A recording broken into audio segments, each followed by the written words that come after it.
भाद्रपद मास के कृष्ण पक्ष की षष्ठी तिथि को हलषष्ठी के व्रत का आयोजन करने का विधान शास्त्रों में बताया गया है। ऐसा माना जाता है कि भाद्रपद कृष्ण पक्ष की षष्ठी तिथि के दिन ही भगवान कृष्ण के बड़े भाई बलराम जी का जन्म हुआ था। लेकिन कुछ विद्वान भगवान राम की पत्नी सीता का भी जन्म इसी दिन हुआ मानते हैं। क्योंकि बलराम जी के मुख्य शस्त्र हल और मूसल ही थे, इसलिए इस दिन को हल षष्ठी के रूप में मनाया जाता है। हल षष्ठी का व्रत मुख्य रूप से वही स्त्रियां करती हैं जिनका पुत्र नहीं होता है। नमस्कार दोस्तों, हमारे श्री कृष्ण ज्ञान गंगा चैनल में आपका स्वागत है। इस दिन इस व्रत को करने वाली स्त्रियां भूमि को या अपने घर के आंगन में एक जलकुंड बनाती हैं, जिसमें कुश, गूलर, पलाश और बैर आदि की टहनियों को गाड़कर उनकी पूजा करती हैं। पूजन में 7 प्रकार के अनाज गेहूं, चना, अरहर, मक्का, धान, बाजरा और ज्वार आदि का बना हुआ लावा चढ़ाया जाता है और हल्दी से रंगे हुए कपड़े या फिर सुहाग से जुड़ी हुई कोई सामग्री भी चढ़ाई जाती है।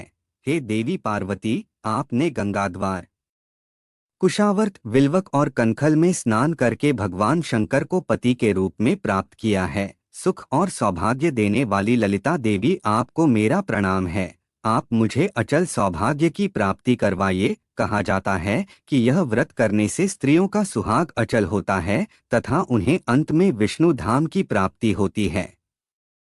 इस हलषष्ठी के विषय में एक कथा प्रचलित है जो प्रायः हर जगह सुनी जाती है, और वह इस प्रकार से है। कहते हैं कि प्राचीन काल में एक ग्वालिन थी जो गर्भवती थी और जिसका प्रसव काल अत्यंत ही नजदीक था। एक तरफ वह अपनी प्रसव पीड़ा से बहुत व्याकुल थी और दूसरी ओर उसका मन गाय भैंस का दूध बेचने की तरफ लगा हुआ था।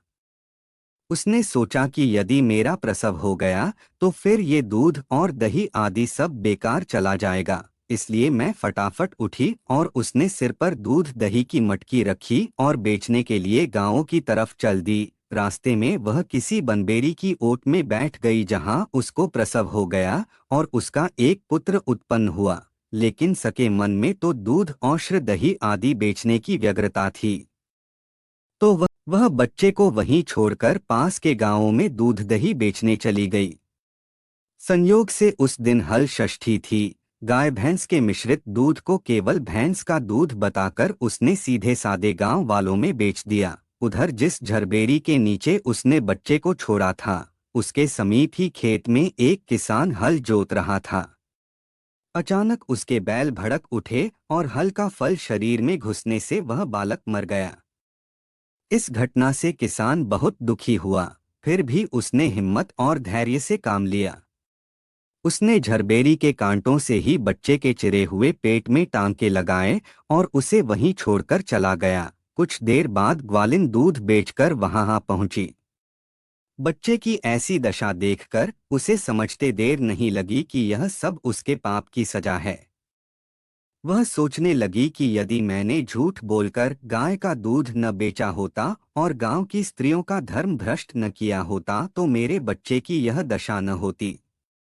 आठ मुझे लौटकर सब बातें गांव वालों को बताकर प्रायश्चित करना चाहिए। ऐसा निश्चय कर वह उस गांव में पहुंची जहां उसने दूध दही बेचा था। वह गली घूमकर अपनी करतूत और उसके फलस्वरूप मिले दंड का बखान करने लगी। तब स्त्रियों ने स्वधर्म रक्षार्थ और उस पर रहम खाकर उसे क्षमा कर दिया और आशीर्वाद दिया। बहुत सी स्त्रियों द्वारा आशीर्वाद लेकर जब वह पुनः झरबेरी के नीचे पहुंची तो यह देखकर आश्चर्यचकित रह गई कि वहां उसका पुत्र जीवित अवस्था में पड़ा है। तभी उसने स्वार्थ के लिए झूठ बोलने को ब्रह्मा हत्या के समान समझा और कभी झूठ न बोलने का प्रण कर लिया। आपको हमारे द्वारा दी गई जानकारी कैसी लगी, हमें कमेंट में अवश्य बताएं। वीडियो को अंत तक देखने के लिए आपका बहुत बहुत धन्यवाद।